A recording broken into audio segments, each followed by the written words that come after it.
Welcome everyone to the Collaborative Mentoring webinar series, and thank you for joining us. Today we'll be talking about the restorative power of mentoring for sexually exploited youth. I'm Jennifer Burgoyne, Program Manager at Mentor, the National Mentoring Partnership, and I'll be helping to facilitate today's conversation. So let's get started. Hi. Hello. Oh, hi, Ann. Hi. A panelist just joined us, so we are beginning now. So this webinar is part of the Collaborative Mentoring webinar series, which is funded by the Office of Juvenile Justice and Delinquency Prevention through the National Mentoring Resource Center and facilitated in partnership with Mentor, the National Mentoring Partnership. These webinars would not be possible without the planning team, which includes the affiliates here you see on the slide. We're proud to facilitate this webinar in partnership with Many, an organization you'll hear more about in a moment. Through OJJDP's National Mentoring Resource Center, Mentor and Many are partnering to develop a suite of resources, including webinars and blogs, for mentoring programs serving youth victim survivors of commercial sexual exploitation. Today's content was developed and coordinated by Many, and we thank them very much for being special guest facilitators on today's webinar. Before we get started with today's presentation, I wanted to mention another great resource you can access through the National Mentoring Resource Center, or the NMRC. The NMRC provides no-cost targeted training and technical assistance to youth mentoring programs across the country. This assistance can support your mentoring program with such things as mentor-mentee recruitment and screening, match closure, program evaluation, just to name a few. We want to highlight this resource, especially if your program serves youth who have faced commercial sexual exploitation. We have dedicated technical assistance providers who have extensive experience in working with this specific population of youth. And as resources allow, they can provide you with targeted training and technical assistance in this area. Resources are limited and will be provided on a first-come, first-served basis. So please go to the website you see on the screen there, www.nationalmentoringresourcecenter.org, after this webinar and click on Request No-Cost Help for your program. We have a great tutorial video on that website that'll take you step-by-step through the process. And also you can feel free to reach out to that contact email address, nmrc@mentoring.org, if you have any questions.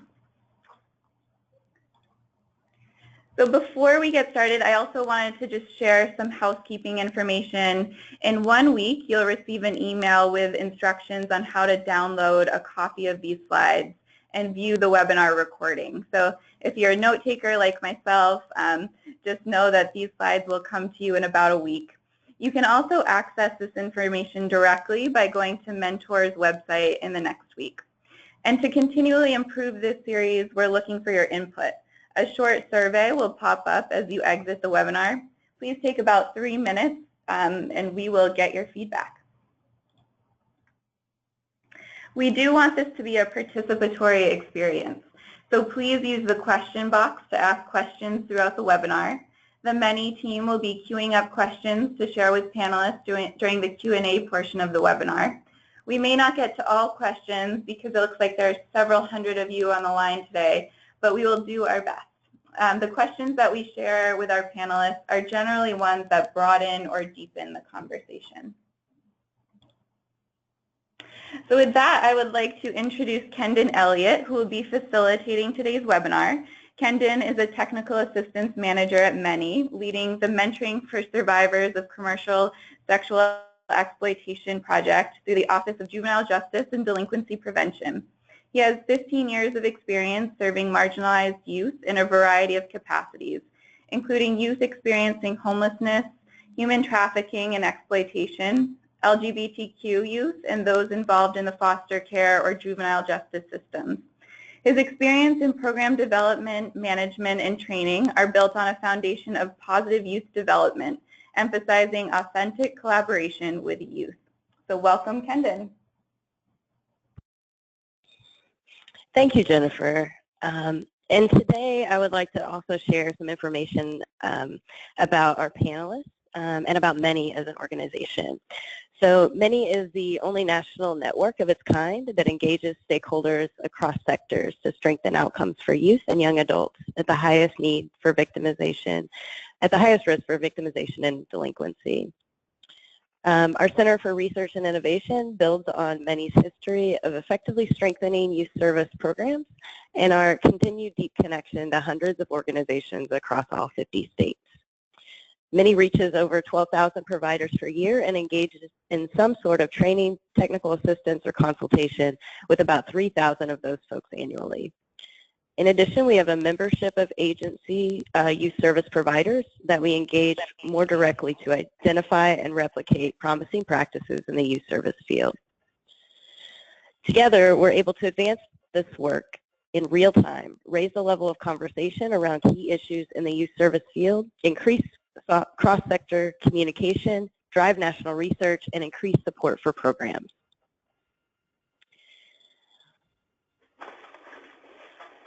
Many has strong roots working with runaway and homeless youth programs, juvenile justice programs, mentoring programs, and programs serving commercially sexually exploited children. As part of doing capacity building work effectively, we partner with leaders, researchers, and experts to ensure that information is in real time, is informative, and accessible to human service providers.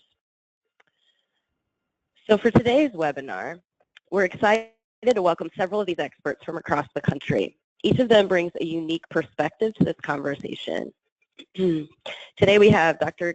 Karen Countryman-Roswurm, founder and executive director at Wichita State University for the Center for Combating Human Trafficking. We have Ann Wilkenson, director of mentor services at My Life, My Choice. Tiffany Wilhelm, the crisis stabilization program coordinator at Causa, and Susan Spagnola, who is also from Many, and she is the Senior Technical Assistance Manager there. All of our presenters and panelists today are involved in the Mentoring for Commercially Sexually Exploited Children project, which is funded through OJJDP. We partner with the Center for Combating Human Trafficking to provide training and technical assistance for programs providing mentoring services for youth who have experienced commercial sexual exploitation. The organizations represented on our panel provide those mentoring programs as a part of the project. Before they begin, we'd like to present a couple of poll questions to gauge your interest and experience in serving youth who have been commercially sexually exploited.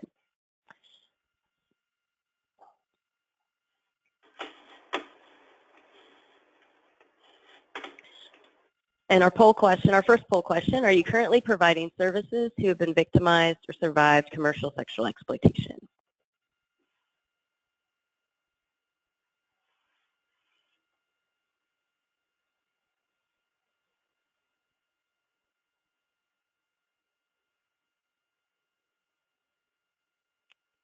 We'll take a moment to see. Okay, so it looks like about half of you all are currently providing services to this population. Just as we see who's on the line. And our second poll question, are you currently providing this? What is your primary interest in attending this webinar?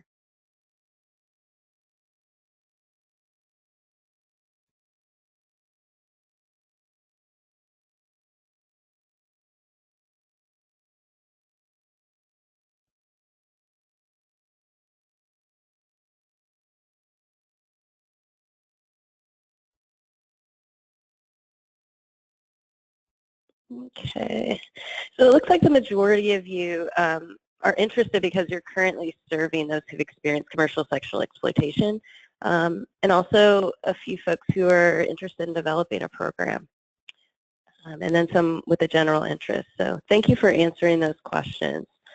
As we move forward today, I'd like to further introduce Dr. Karen Countryman-Roswurm. She is our researcher who will be presenting an overview today, and she is the founder and executive director of the Center for Combating Human Trafficking at Wichita State University. She has more than 2 decades of personal and professional practice and community-based research expertise in the anti-trafficking movement. She has acted as a forerunner in this movement by advancing education methods for increasing broad-based community awareness, prevention of human trafficking through her Lotus Prevention for Prosperity curriculum, methods of victim-centered survivor-led practices for multidisciplinary professionals who serve those at risk of or subjugated to and or have survived sex trafficking through her Lotus anti-trafficking model. In addition, the effective identification and intervention strategies through the use of tools such as her Lotus victim-centered survivor-led life planning tool, and promoting systemic and holistic prosperity among survivors of human trafficking through her Pathway to Prosperity program. She has received many honors and awards for her direct service and advocacy work and was also invited to share her Lotus anti-trafficking response model at the National Convening on Trafficking and Child Welfare in the White House in June of 2015. We look forward to hearing the research as well as practice information that Karen will be presenting to us today.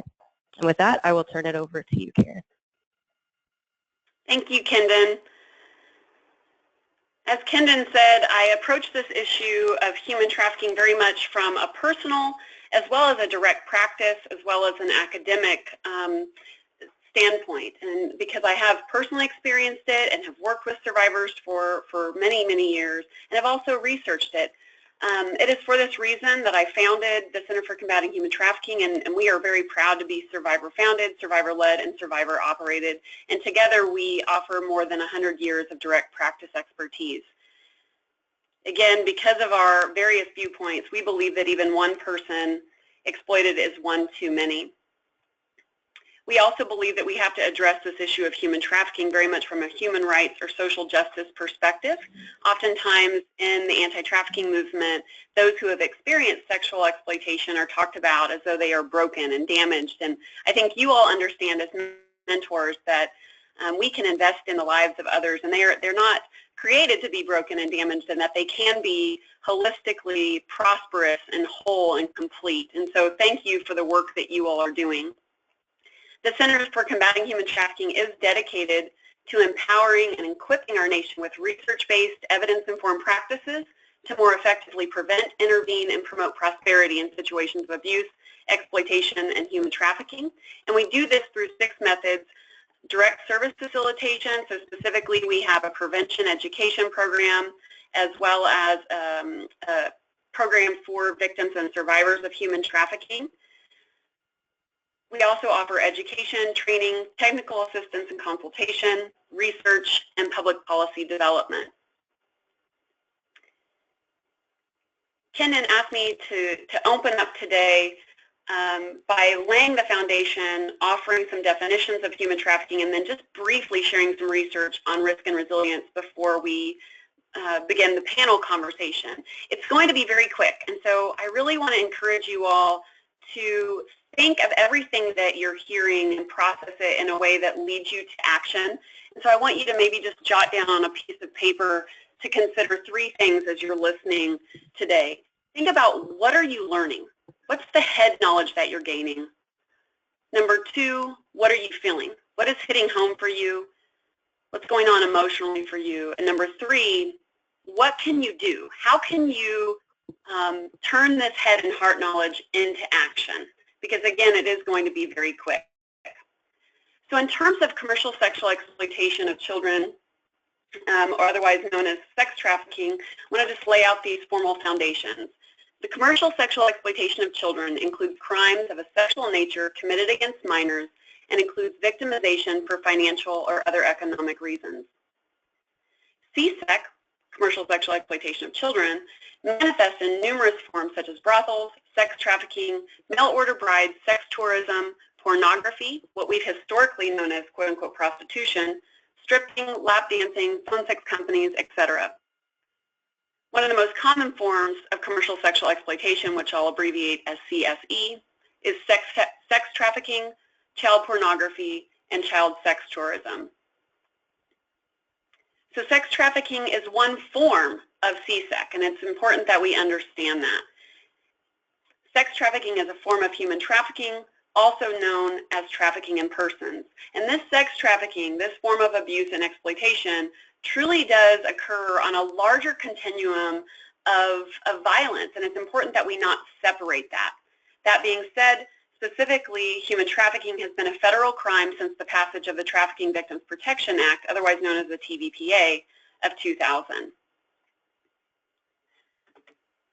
So human trafficking does occur internationally as well as domestically. Internationally meaning in and between countries outside of the United States, as well as into and outside of the U.S., as well as domestically within the United States.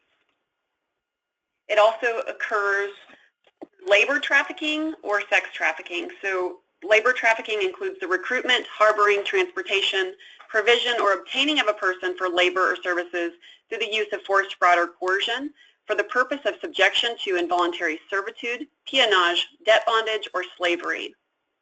And sex trafficking, very similarly, is the recruitment, harboring, provision, or internationally as well. I'm hearing a lot of internationally meaning in and between. Sex trafficking is the recruitment, harboring, transportation, provision, or obtaining of a person for commercial sex acts in which a commercial sex act is induced by force, fraud, or coercion, or in which the person induced to perform such an act has not attained 18 years of age.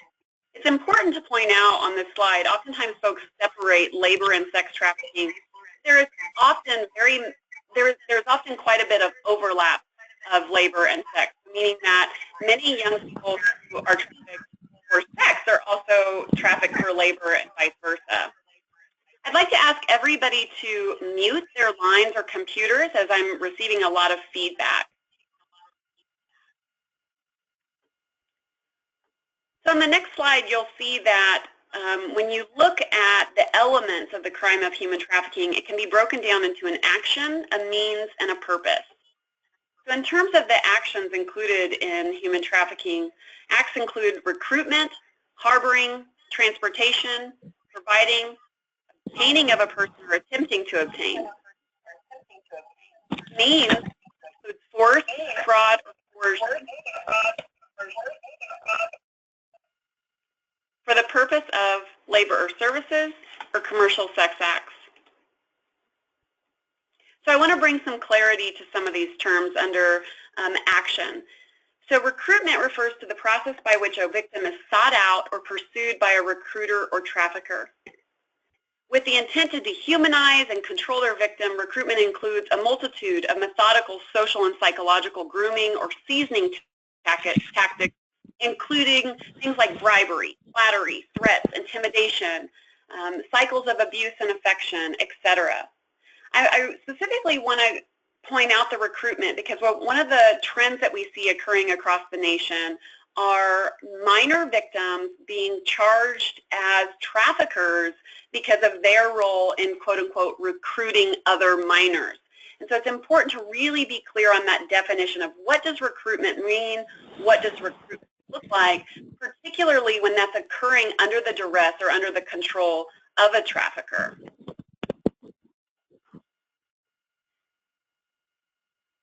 In terms of means, the force, fraud, and coercion, I want to point out that force largely includes physical or sexual threats. Fraud, it primarily includes lies to manipulate. And coercion largely has to do with psychological fear. And again, for the purpose of labor, services, or commercial sex acts. I also want to point out with the elements of this crime that the trafficking of a minor does not require proof of force, fraud, or coercion.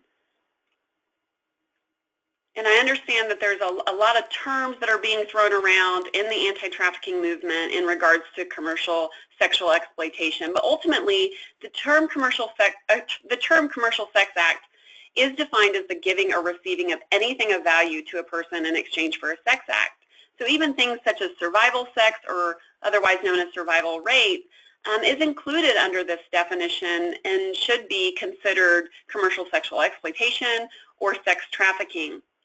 Ultimately, it's a transaction in which the body of a victim, of an individual, is treated as a commodity, something that can be stolen, something that can be sold. And it's important to remember that the term prostitute is never an acceptable term. There is no such thing as a child or a youth prostitute. I also really want to encourage all of you as you're mentoring this population to know your local definitions. What is the law? How does the law define commercial sexual exploitation and sex trafficking? Because this very much directly impacts the way that you serve the young people that are part of your programs.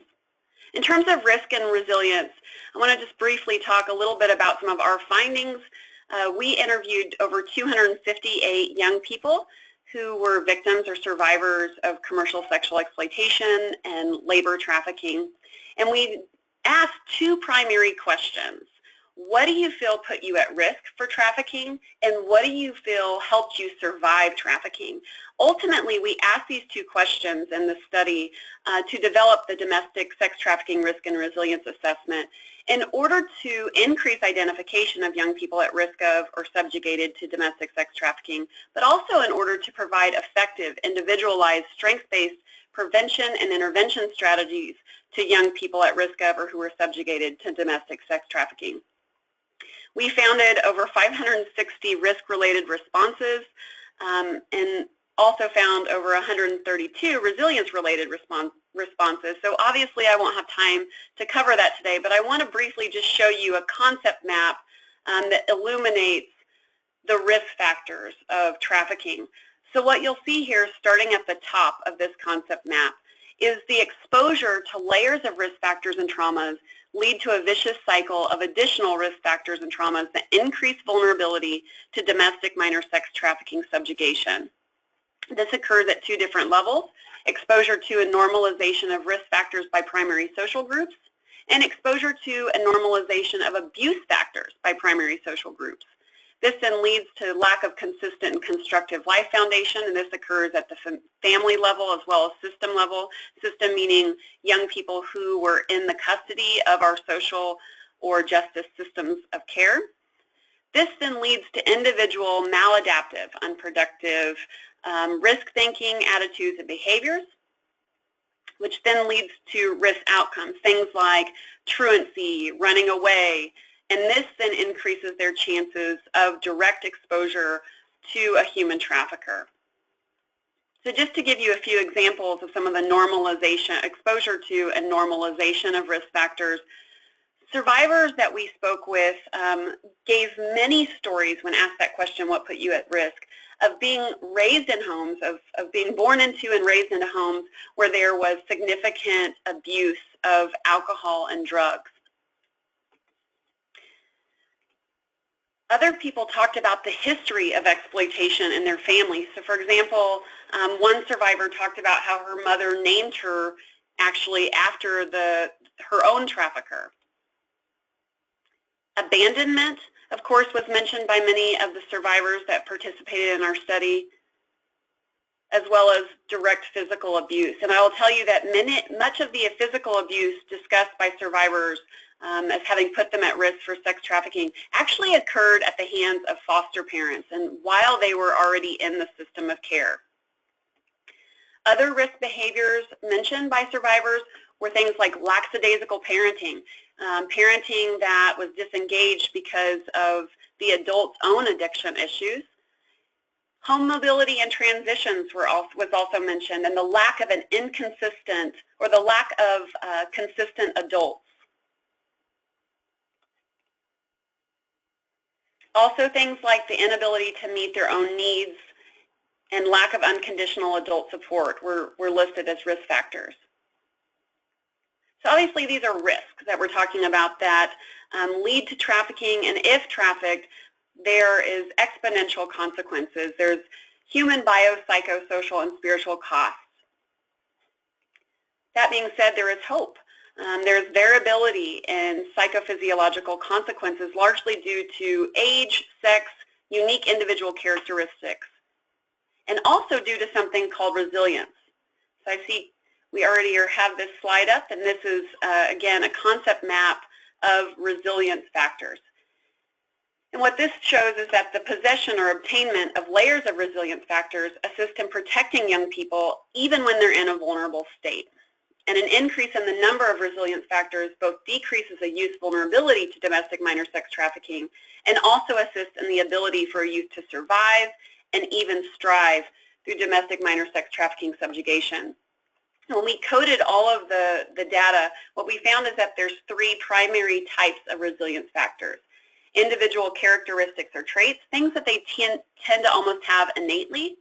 Individual adaptations, so things that are learned, things that change. And then individual resources. And you'll see on the next slide, in our most recent study, further strengthening our resilience component of our assessment, we were actually able to also separate resilience factors into internal factors as well as external factors. Interestingly, one of the primary internal factors is a drive for survivors to be self-sufficient. And they're oftentimes driven because they have a preferred identity. And this preferred identity increases their ability to think about the future and set goals for themselves. Those are really 2 main things I want to point out to you all because of your ability to impact these things as mentors. As mentors, we can absolutely speak into these resilience factors. Some of the most significant resilience factors for helping young people overcome abuse and exploitation, particularly in the form of human trafficking, include things like empowering in that individual a sense of self-efficacy, so the belief that they can deal effectively with particular tasks, a sense of self-agency, the capacity to coordinate learning skills, knowledge, emotions, motivation, a sense of self-worth, self-confidence.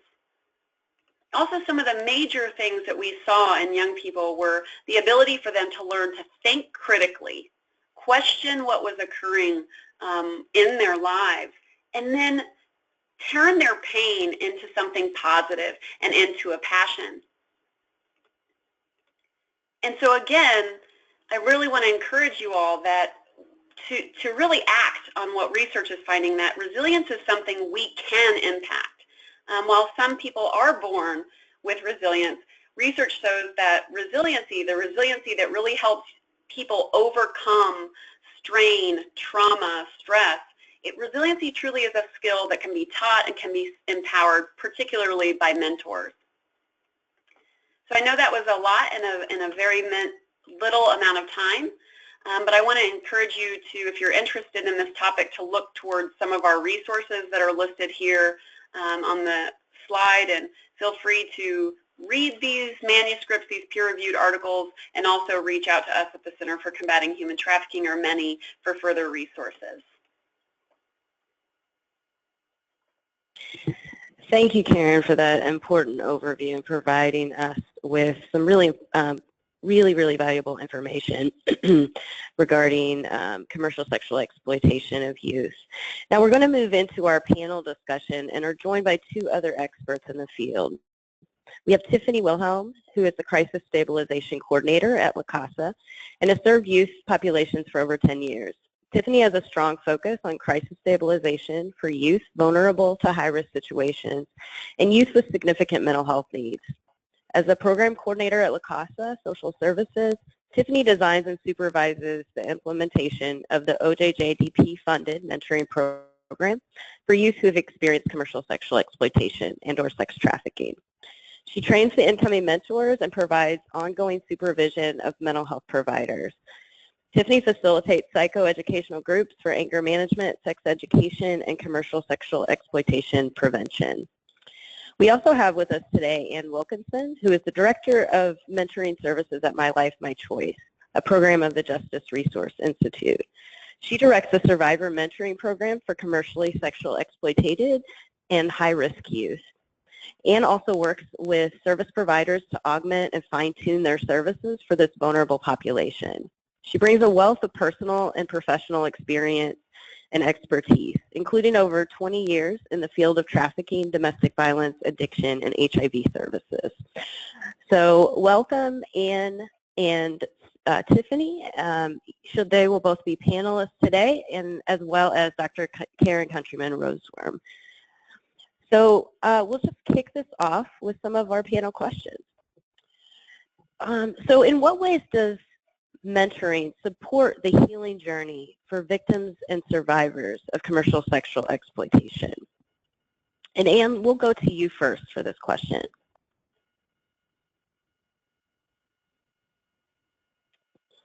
Well, first, I think that before we can even talk about supporting the healing, well, it says it here, for the victim. So it's helping the girls come from, or helping the youth come from a place of being a victim to becoming a survivor. And that's really critical in part of their journey, is just moving from that space to the next. One of the keys also is to meet the youth where they're at. So wherever they are in their process, if they are feeling victimized or shame or whatever, it's just really being there.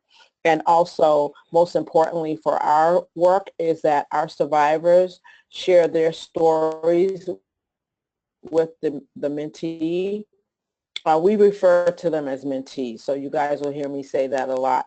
And I'm just talking about the youth who have been exploited or at risk of being exploited. And so we tell our stories to them, and it kind of builds an immediate bond and trust, and we provide them with the most important key, is the hope that they can survive this experience and move on and kind of move through from victim to survivor to leader. Thank you for that, Ann. And I was just wondering, Karen or Tiffany, would you like to expand on that at all? Sure, this is Karen, and I definitely think one of the major ways that mentoring supports the healing journey for victims and survivors of commercial sexual exploitation is that oftentimes a mentoring relationship offers one of the first opportunities for a victim or survivor to realize that somebody is really committed to them and committed to their life and committed to their healing and their growth without something in return. And I think that that's really important, because many individuals who have experienced abuse and exploitation then enter into a system of care that says, you know, we're going to base whether or not we like you or whether or not you're getting positive or negative points on your behavior, right, your attitude at that moment. And I think what a mentoring relationship can offer, if it's healthy and appropriate, is I'm going to stick by you through thick and thin. And while I won't always agree, I will walk alongside you and I will help you discover who you were created to be. And I think that that's powerful and can be absolutely transformative. Thank you. So Karen, thank you for that. I think that is very, very true. And hello? Yeah, go ahead, Ann. Just fine, Ann. Can you guys hear me? Yes, I can hear you, Ann. Oh. Yeah, we can hear you. Oh, I'm sorry. I think it's just was concurring with Karen. I really agree with that, and I think that the other thing that is key to what we do mentoring relationship is children and family that we have involved. Service ends and the state no longer wants to pay. We still maintain that relationship with the youth. And in my experience as a survivor mentor, I have girls that I've had at 13 who are now in their 20s. And we still have a relationship. And so you're absolutely right. One of the main effective is that we are with that youth throughout the process, however long that is. Thanks for that, Ann. We appreciate both of you all and your responses to that question. So taking that into consideration, how do you prepare mentors for mentoring victims and survivors, given that incredible responsibility that they're undertaking? And Tiffany, we'll present that question to you. Let's hear from you on that. Yeah, I feel like this is a really essential question that I have come into terms a lot with, because at La Causa, our mentors are paid full-time staff. Because the risk for harm is so high, we wanted to make sure that we had mentors who were going to have the time to invest in the relationships and that they would be available, you know, when youth need them. And so some of the key things that we focus on to prepare are really, one of the things is really training. So how do you train mentors to have some of those skills that they need to manage difficult conversations so that they don't re-victimize or do harm? So we really focus on trauma training. We focus on training people on how to do self-care, because what we find again and again in social service fields is that people they don't know how to take care of themselves, or they don't make the time, and they experience burnout at such a high rate. And so we really focus on training on self-care and how to really engage youth, specifically with this population. And as Karen had mentioned, the trauma that youth experience, there's such a mistrust in other adults. Their behavior tells a story of unmet needs. And a lot of times they experience so much judgment and scrutiny for all of their missteps throughout this process from other service providers, because we specifically work with teams from the juvenile justice system, from different case management services. We really want to make sure that mentors are there to be supportive and engaged and understand the additional challenges in building a relationship with a youth who has been exploited relationally. And they really need to understand the stages of change in order to support a youth through that process. And so we really focus on that training piece, and then of course supporting our mentors to help them understand what that's going to look like, and that engagement is going to take a little bit longer. Mm-hmm. Yeah, that training and support is just so critical, particularly when you're talking about mentoring for victims and survivors. And Ann, I wanted to ask you, so at My Life, My Choice, you all of your mentors are survivors. And so how does this look similar or different when you're talking about survivors as mentors? Yeah.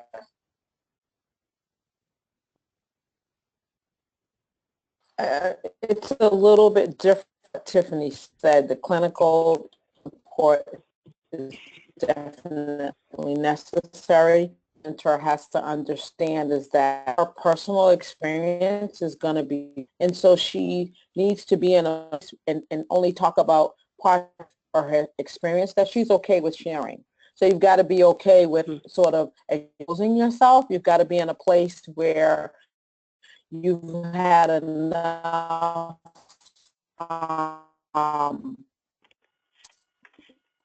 clinical support or therapeutic support, something that you can do to see yourself over, and are you going to be able to, and that's key, critical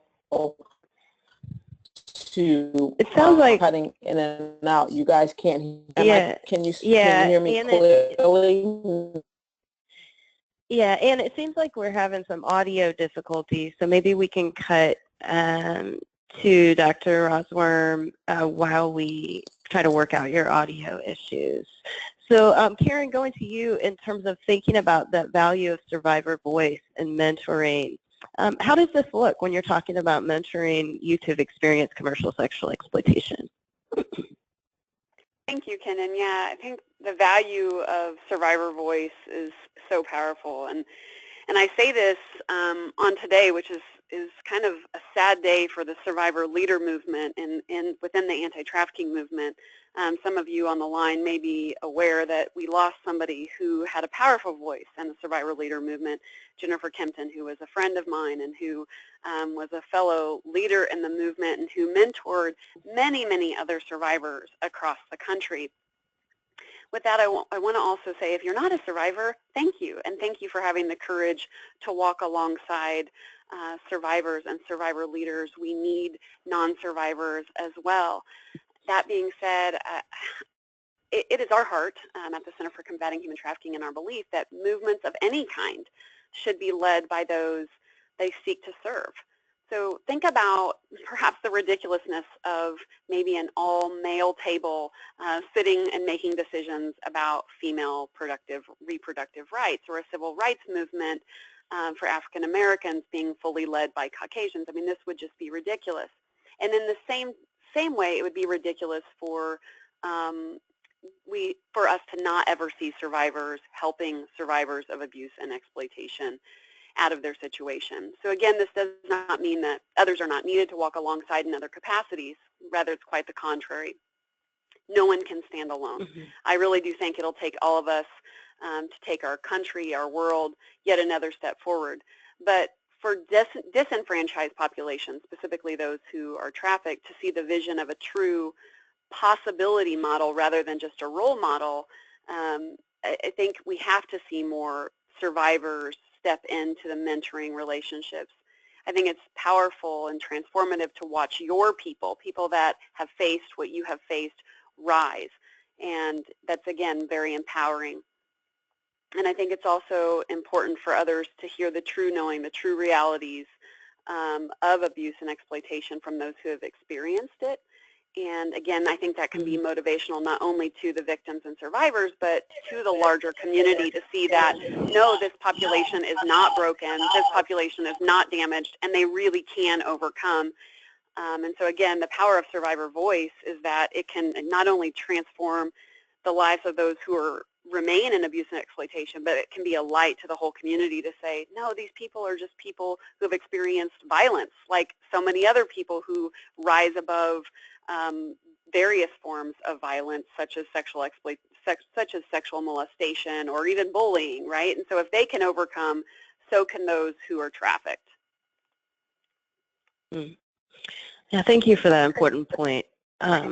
We also had a question from one of our participants in the webinar today who had asked, so are non-survivor mentors at a disadvantage when we think about mentoring for this population?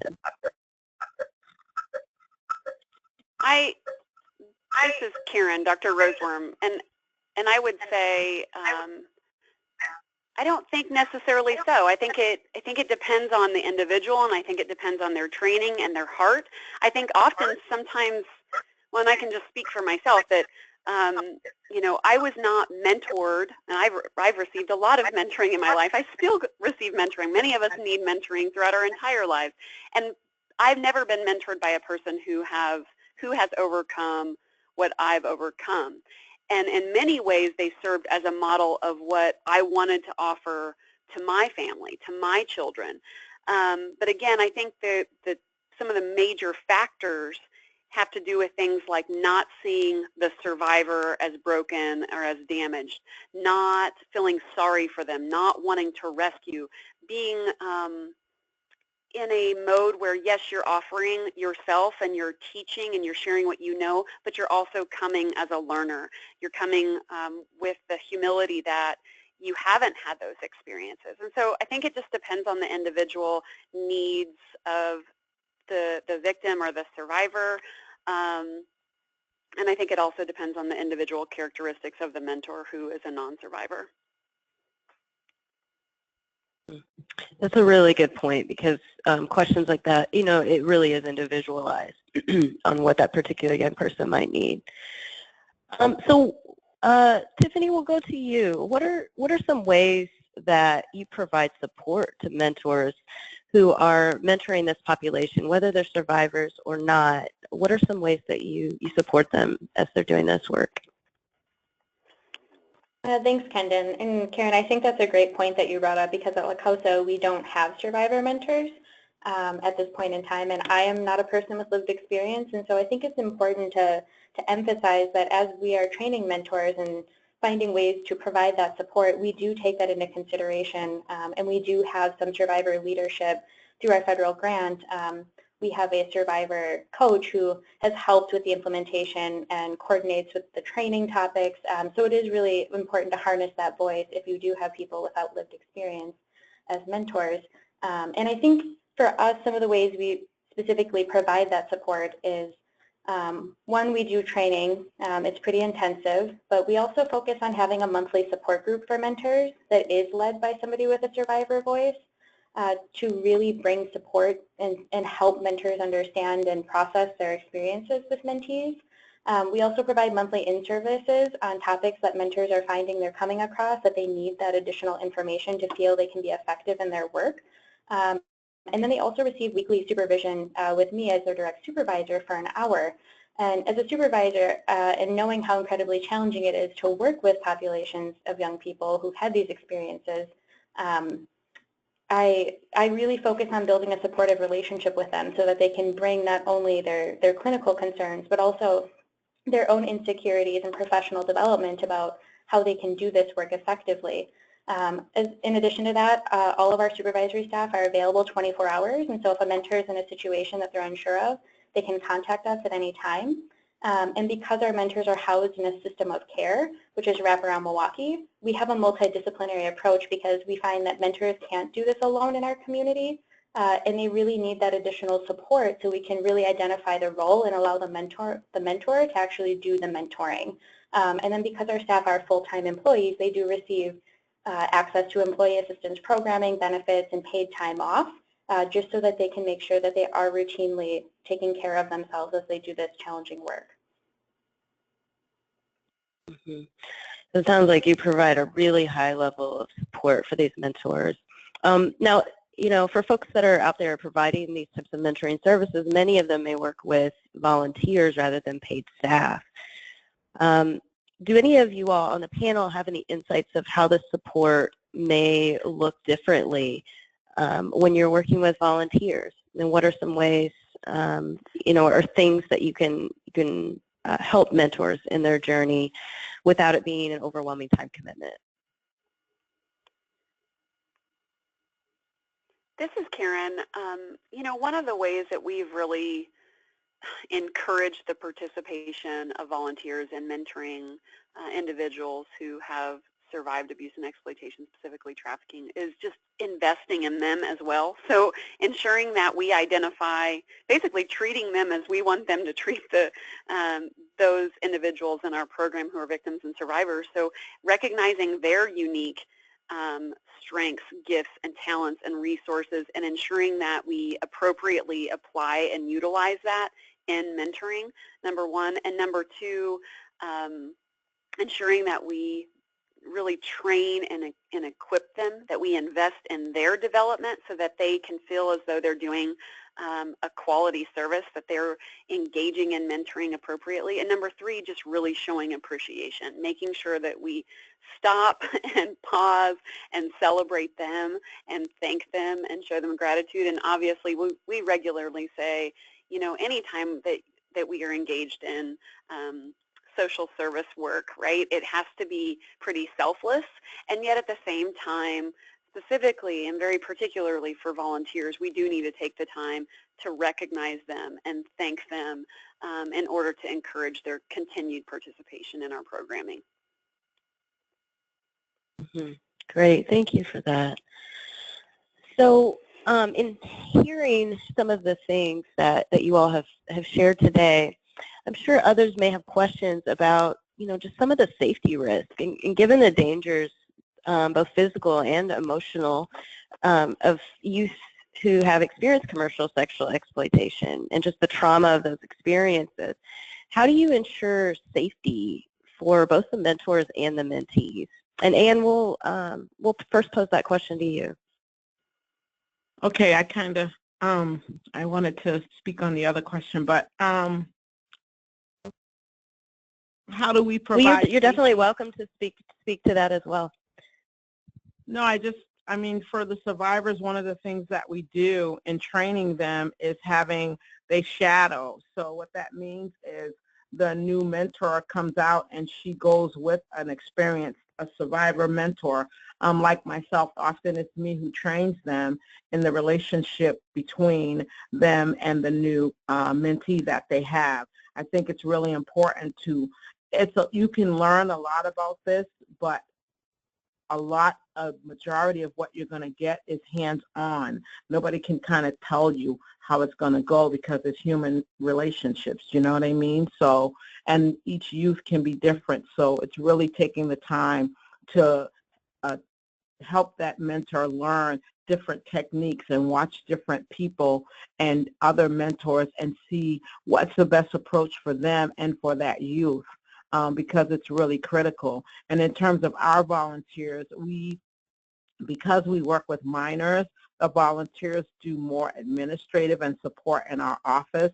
They do not provide mentoring. Again, we're survivor-led, so all of our mentors are survivors, so it's a little different what volunteers can do, because in order to do that, you would have to be cleared through DCF and through some other law enforcement in order to volunteer with the youth here. And so only survivors do provide one-to-one mentoring, but we do have support staff that helps them with education and finding jobs and, you know, all of that stuff. And our staff is not completely survivors, and those individuals help the youth with other services that they may need in the community. Okay. So that, yeah, that sounds like a... Yep, go ahead. I'm sorry. No, go ahead. Thank you for sharing that. In regards to the last question, that was very helpful. Yeah, in regards to safety, what are some ways that you keep your mentors and mentees safe? Well, one of the things is whenever, because the majority of our work is where the youth is. So if the youth is in the community, then we're going in the community. And so especially if a youth has been exploited, a survivor mentor really needs to pay attention to her surroundings when she's going to visit a youth to make sure that it's safe to even go to where that young person is. We often meet them in public places, especially those youth who are in the community. Youth in a program, it's definitely different, and it's a safe environment to talk with them, and we take them out. We sort of talk to them about like boundaries that we're going to have in terms of, you know, in the car and not yelling out, not jumping out of our vehicles, stuff like that. But basically, if the youth, let's say you get a young lady who is, you know, very agitated, kind of all over the place and can't sit still in the car and stuff like that, you may take her back to the program or home because it may not be safe for her or you at that time if she's having difficulty. In terms of exploiters and pimps and stuff like that, I have yet to be in a situation where an exploiter was right with me. We're very clear with youth about, you know, we're not wanting to engage with those people, and if it's not safe for them at home, then we would meet them somewhere else. And that being said, if it's not safe for them at home and that's not known to the Department of Social Services, then we would kind of, you know, make folks aware that that youth is not safe. If she in fact is, you know, fleeing from her exploiter or has re-engaged with him and she's with him, we will probably meet her at another time and ask her to just give us a call when she's no longer with that person for our safety, as well as her. If you can't get her from, sometimes you can't. Thanks for that, Ann. And yeah, so it definitely sounds like you take a really individualized approach, and that's one thing that I've heard from our panelists on a lot of these questions is making sure to really take an individualized approach in serving young people who are victims and or survivors. We are going to pause for our panel for a moment, and we will be coming back to allow some time for question and answer. But we would like to allow one of our other experts to provide some information, just some points to consider if you are considering developing a program serving youth who have experienced commercial sexual exploitation, or if you're currently providing mentoring services for this population. So Susan Spagnola is the Senior Technical Assistance Manager at Many, and she works closely on this project for mentoring child victims of commercial sexual exploitation. She also leads Many's Mentoring Children of Incarcerated Parents project, which is funded through OJJDP. Susan led the initial development of Many's Training and Technical Assistance Program, which is nationally recognized as a model of excellence. She has had 18 years of experience in the delivery of customized, comprehensive technical assistance support to community and faith-based agencies that serve youth and families in a variety of program settings. She's a skilled facilitator and consultant with expertise in many areas of the youth service field, including developing innovative solutions to working with the educational needs of youth in high-risk situations. And so Susan, if you can provide us some of this really important information in developing or working in a mentoring program. Oh, thank you, Kendon. I really appreciate having an opportunity. I'm really going to speak here for those of you who are interested in perhaps developing a mentoring program like that serves young people who have been victimized by sexual exploitation, commercial sexual exploitation, and really just talk about the nuts and the bolts, things you want to look at. I'm not going to dig too deeply into these, but I am going to provide links to additional information. We just wanted to make sure they were on your radar, and so I'm going to ask for the next slide and just sort of tell you what I'm planning to hit here. We're going to talk about points to consider. Make sure that you are defining your intention and the purpose of your, and before you can do that, you really have to think like, what am I trying to do? What is my vision here? We've heard so much about these from these wonderful panelists about, you know, the way their mentoring program has supported young people in their journey, healing journey from victim to survivor. But really getting down into like, where do you see the mentoring playing a role? What is your intention with this? What is the purpose of the mentoring? What outcomes will you see? The theory of change framework will help you in answering those questions really thoughtfully, but it's really the first question you need to think about before you even proceed in doing this work. Mentoring this population is often one part of a larger program of services. So you really want to consider how the mentoring will integrate with the overall program experience for the youth. How will they support one another? How will they you know, work together towards the outcomes that you're seeking?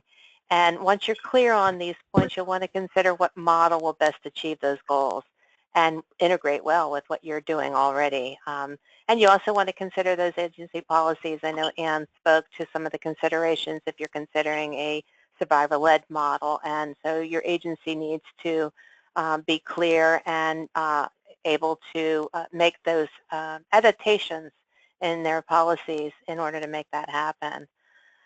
Once you have these answers, and those are big questions, you'll be positioned to consider the specific program practices that will be implemented and get ready to really develop that project manual to ensure consistency. Anybody that has worked with me knows that program manuals are something that I stress really a great deal because they do ensure consistency in practice, and they're just so important for making sure that you are capturing these practices and keeping them updated so that all those lessons learned can move forward and be sustained in implementation.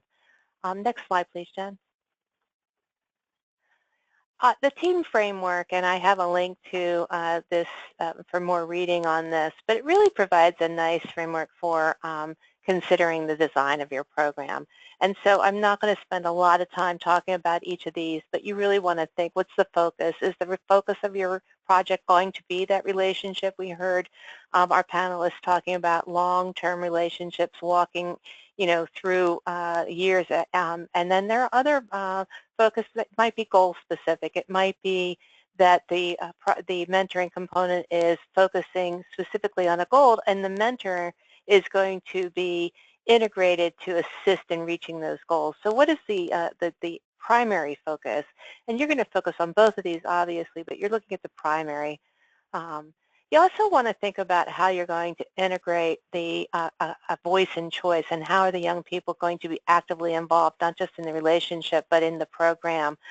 We know research has documented very clearly that a collaborative relationship results in a much more quality mentoring relationship.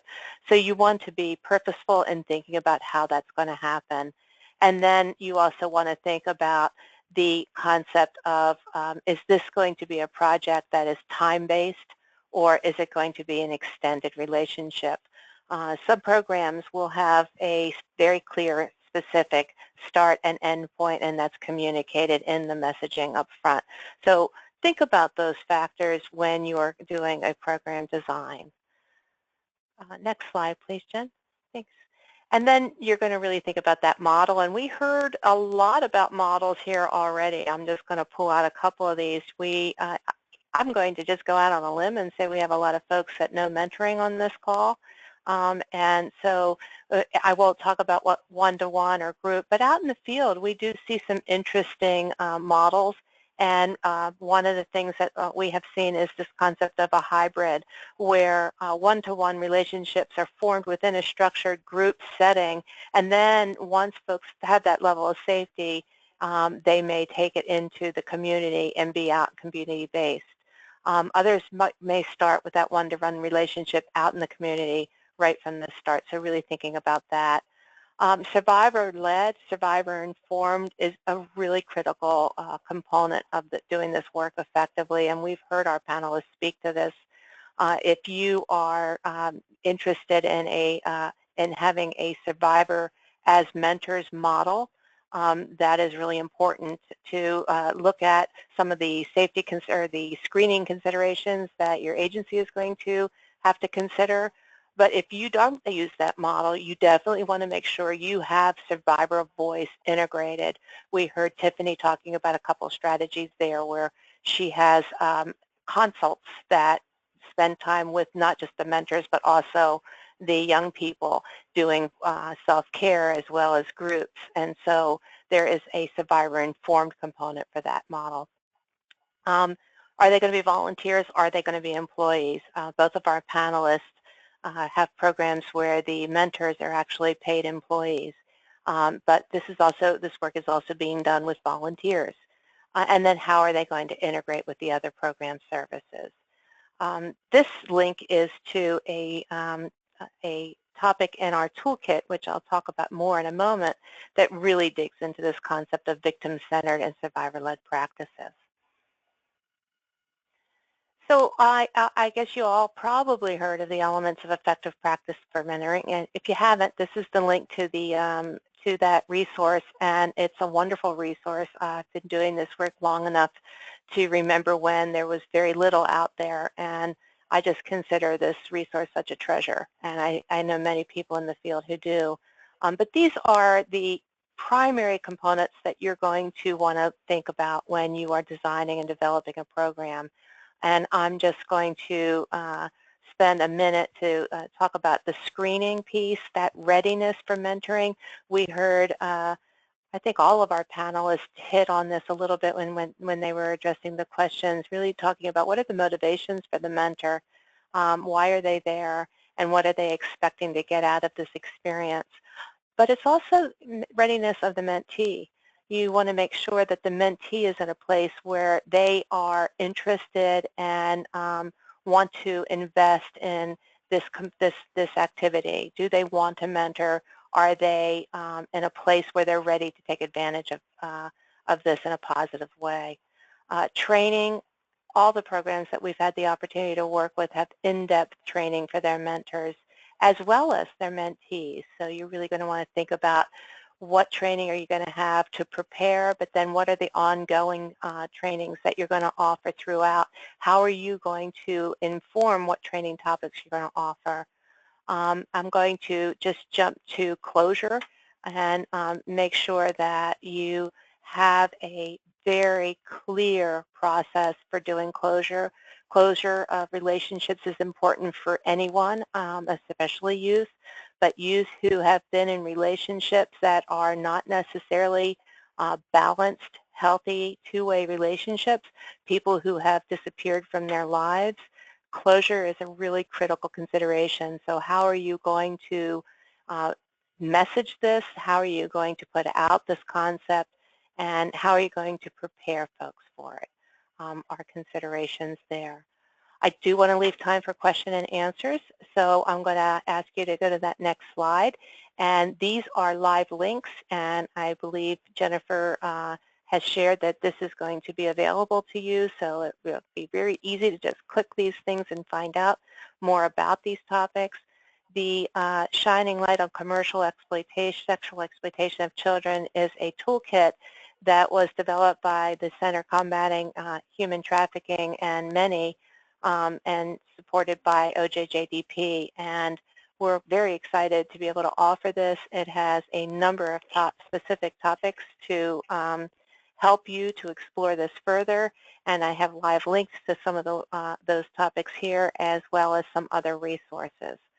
So with that, Kendon, I'm going to hand it back to you, along with some thanks to our panelists.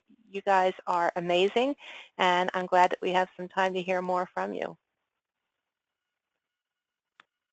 Great. Thank you so much, Susan, for sharing that important information and really providing these valuable resources for programs. We're now going to turn back to our panelists and respond to some of the questions that some of you have asked throughout the presentation today in the chat box. And feel free to chat additional questions, and we will get to them as we can. So one question that came up was, what are some of the red flags that a youth service provider or a community member should be aware of in identifying or serving young participants? And we're speaking specifically of someone who maybe is not an expert on human trafficking or sexual exploitation. This is Ann. One of the things one of the things you want to look for and pay attention to is if the youth comes home with or reports to family, she shows up with money unexplained, she's got her nails done, she's wearing really expensive clothes, she is out really late, she's really, really tired, she spends although all youth spend a lot of time on the internet, but she's consumed with being on the internet. She's become very provocative in her dress and how she or he, how they act. Everything is changing. They start to use a different language. They're starting to speak more like, talk more slang, and they sort of glamorize sexuality. They glamorize stripping or pornography. Their attitudes are totally changed, and they probably have little interest in school. And again, you really want to pay attention to their clothing. They may show up with a certain tattoo. They may have dollar signs or things like that on them. So it's just really paying attention to the change in their personality and how they're interacting with their caregivers, for example. And again, it's really important to look at the fact that she may be really, really tired because unbeknownst to you, she's up all night. Again, having money that's really unexplained for. She doesn't have a job, and she's spending quite a bit of time with a person who has a name that is sort of like TJ or some kind of initial, or, you know, some weird name. I'm trying to think. I'm drawing a blank on these names. I hear them all the time, but it's like Junior. They have one-word names. She cannot tell you a lot about her new quote-unquote friend that she has, where she really doesn't have a lot of information about him either. So, or even a girlfriend who is really convincing her and talking to her a lot about, you know, pornography and stripping, and she's got this new friend who really doesn't have a lot of structure in her life and may not have, you know, parents that you can meet, stuff like that. Thanks for that, Ann. And I do want to highlight, because we had a question come in about this, that, you know, commercial sexual exploitation doesn't just happen to girls. So we see this, you know, a high incidence of commercial sexual exploitation in the LGBTQ community, and we see incidents of this with boys as well.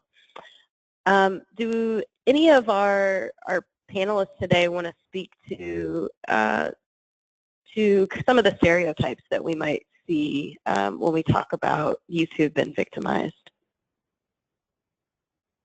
Absolutely. Tiffany, will you take that?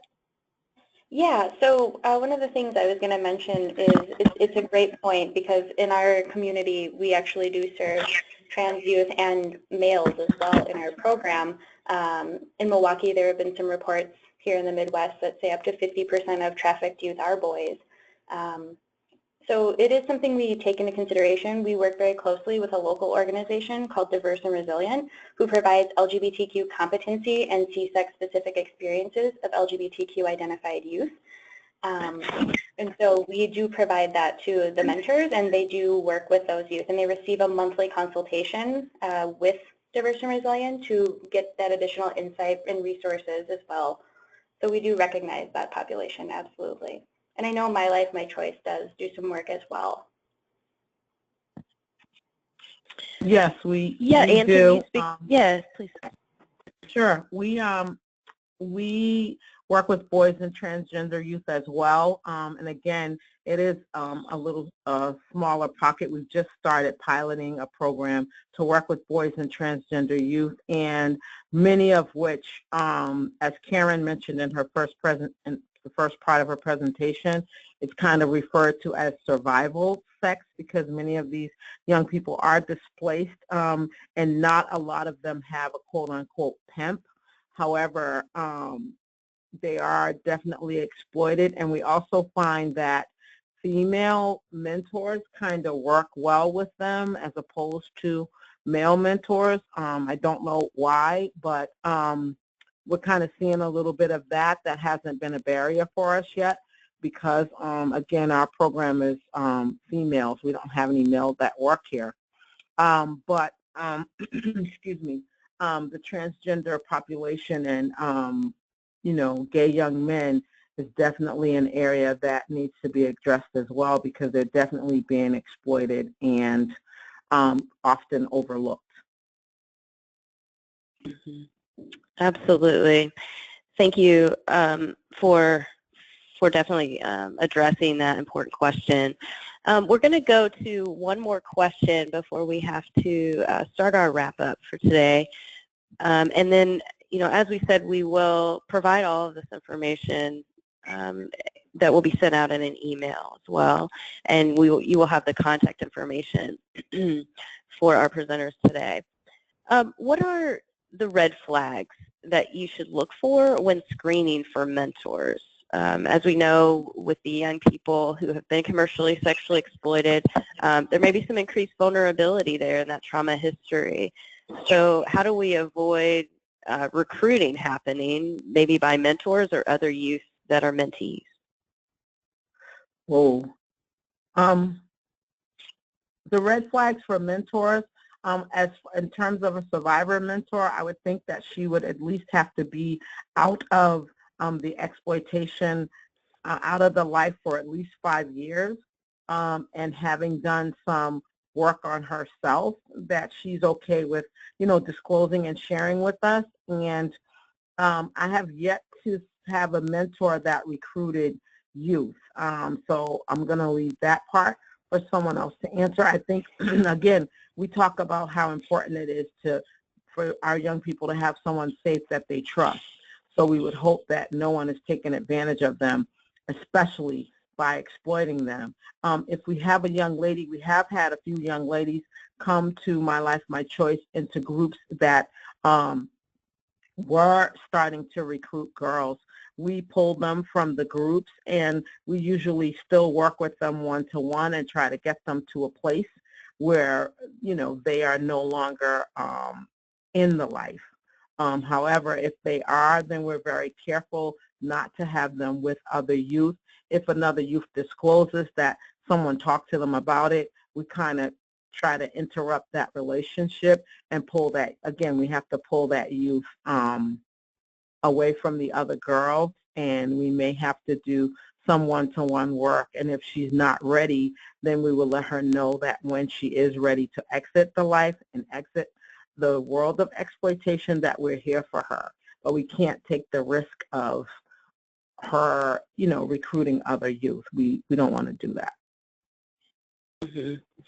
Yeah, thank you so much. And I know that this topic could be a whole nother webinar, because when we talk about mentor recruitment and screening and things like that, there's just a whole lot of other additional things to consider. Unfortunately, we are out of time today, and I just want to thank the panelists again, and our presenters today have provided such great information and their experience and expertise. And I will turn it over now to Jennifer, who will close out our webinar today. Yeah, thank you, Kendon. And I wanted to echo your thanks and thank the many team and the wonderful panelists who joined today's conversation. So we wanted to share the contact information for the Center for Combating Human Trafficking, as well as for many. And as we said, you'll receive a link to these slides within the next week, so you can have all of this contact information. So I wanted to just mention a couple resources before we close out. I recommend checking out OJJDP's National Mentoring Resource Center website to access no-cost technical assistance and mentoring resources to help you apply evidence-based mentoring practices into your own program. Additionally, we encourage you to register your program with the Mentoring Connector, which is a national database of mentoring programs. This zip code searchable database allows mentors and mentees from across the country to find your program. And as a reminder, 1 week after the webinar, all attendees will receive an email with a link to the Collaborative Mentoring Webinar Series webpage, where we post all of the recording, slides, and additional resources. So you'll be able to view the recording from this webinar as well as our archive. Also, don't forget, we want your feedback. At the end of today's webinar, please answer the short survey and help us to make this series continually better. And be sure to visit the CMWS website on the mentor page for an archive of all of those past webinars. And that wraps up today's webinar. So thank you so much for everyone, for joining us today, and thank you to the many team and the panelists. And please be sure to join us next month on June 22nd for a webinar on partnerships among youth agencies. Thank you so much, everyone. Have a great rest of your afternoon.